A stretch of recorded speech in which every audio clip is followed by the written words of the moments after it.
জুতো জুতো জুতো তো নিয়ে যায়।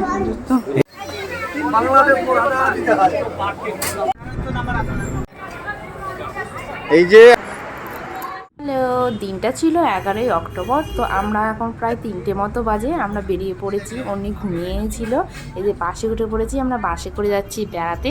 কোথায় যাচ্ছি চলো, যেতে যেতেই তোমরা দেখতে পাবে। আবার থাম্বনেল দেখেও বুঝতে পেরে গিয়েছো। বলেই দিই তোমাদের, প্রথমে আমরা এখন যাব মায়াপুর।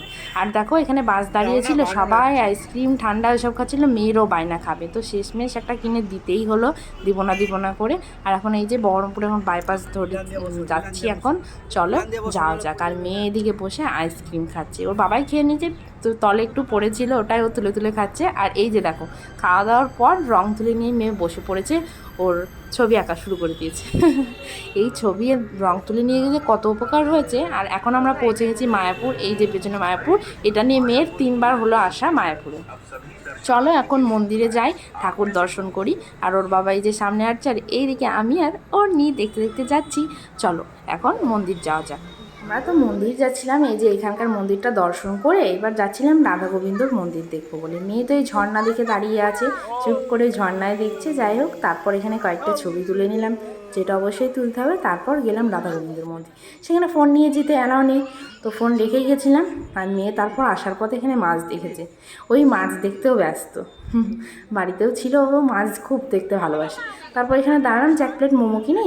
এখনও বাসের সবাই আসেনি, কী করবো, দাঁড়িয়ে থেকে মোমো খেতে এসেছি। ও মা, এখানে একটা বাচ্চাকে ঠান্ডা খেতে দেখেছে, সেই বায়না আমি ওই জিনিসটা খাবো। কি করব, ঠান্ডা তো কিনা হয়েছিল, বলেছিলাম যে ঠান্ডা আছে পরে খাবা। ও মেয়ে বলছে যে মা, ওটা ঠান্ডা, খেলে আমার কাশি ভালো হয়ে যাবে। সেটা আর কি বলবো তোমাদের। এই যে ঠান্ডা নিয়ে দাঁড়িয়েছিল, গরম হবে দিয়ে খাবা তাই বলে।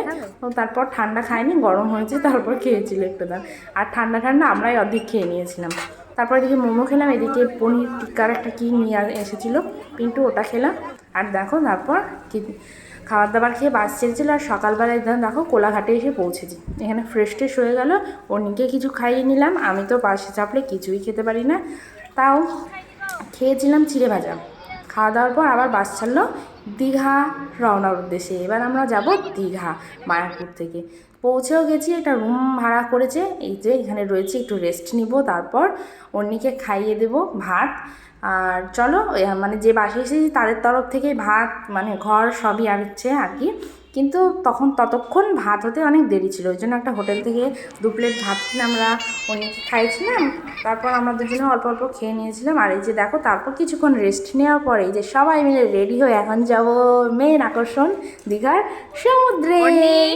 সমুদ্রে স্নান করতে যাব। তো মেয়ে যে দুষ্টুমি করছে, আরও দাদু দিদারা এসেছে সব পাড়ার, তাদের সাথে দুষ্টুমি শুরু করে দিয়েছে। চলো এখন যাওয়া যাক। আর সমুদ্রেও ফোন নিয়ে যায়নি, তো ওটা তো দেখাতেই পারিনি তোমাদের। ও যা মজা করেছে, উঠবে না, কোনো মতে আসবে না সমুদ্র থেকে।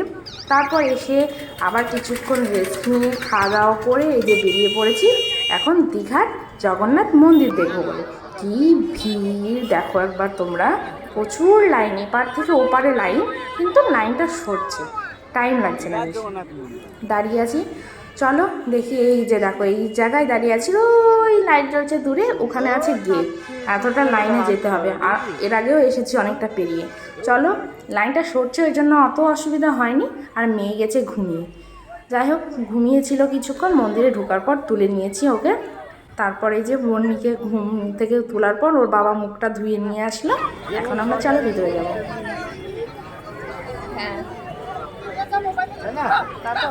মন্দিরে আমরা চলে এসেছি।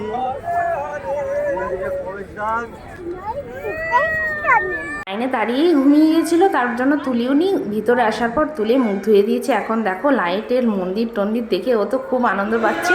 বাবার সাথে ওর একটা ছবি তুলে নিল মেয়েকে। এখন ভিতরে চলে এসেছি মন্দিরে ঠাকুর দেখতে। ও তো এবার দেখে এবার খুব একদম খেপে গিয়েছে, কি করছিল একবার দেখো। এই যে সব যেখানে যেখানে ঠাকুর আছে সেখানে যাচ্ছে আর জয় জগন্নাথ বলছে। যমরাজ কে বলছে, বিমলা দেবী যমরাজ।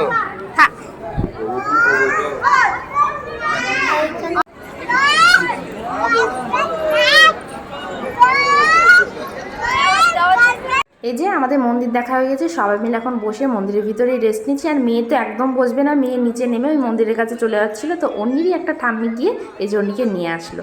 আর চলো, এখন আমাদের মন্দির দর্শন হয়ে গেছে, এখন আবার রাত্রিবেলায় খাওয়া দাওয়া করে বাস ছেড়ে দিবে, তারপর সোজা কোথায় যাচ্ছি সেটা নেক্সট পার্টে অবশ্যই দেখতে পাবে।